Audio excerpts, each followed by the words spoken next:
Did the NFL beat the NBA on Christmas Day? And my answer would be no, the NFL did not beat the NBA on Christmas Day. Since we were kids, we have always loved watching the NBA on Christmas Day. That feeling when you finally saw the schedule for Christmas Day and seeing your favorite teams, your matchups, seeing what time it was going to come on.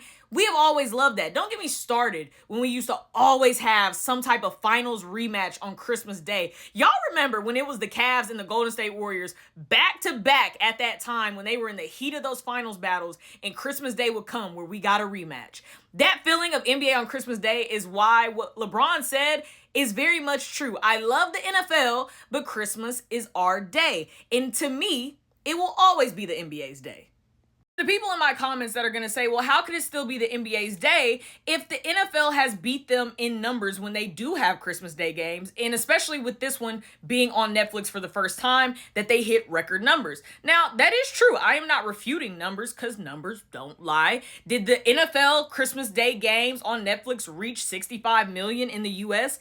Yes. Did the Ravens, Texans, and the Chiefs Steelers game becoming one of the two most streamed NFL games in U.S. history with an average of over 24 million viewers a big deal? Yes, I'm not taking away that there were eyes watching this and that there has been eyes when they do have NFL Christmas Day games.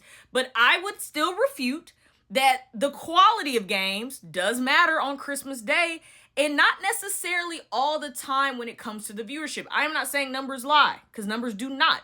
People watch the NFL and they love the NFL. But if you were to ask people, hey, do you feel like those NFL Christmas Day games were really quality?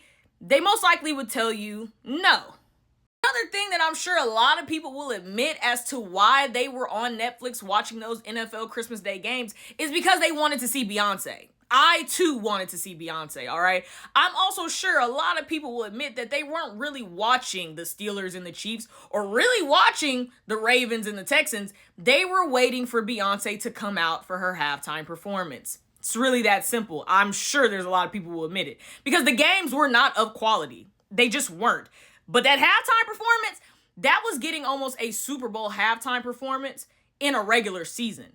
Will that be hard for the NFL to replicate going forward because it's Beyonce?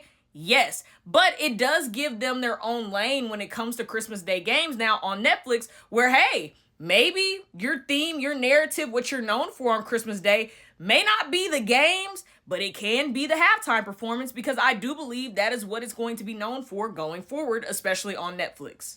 The great thing for the NBA is that the numbers reflected and really reaffirmed what we have always believed as fans when it comes to Christmas Day in the NBA is that it's one of the best times to watch basketball in the NBA. With this being one of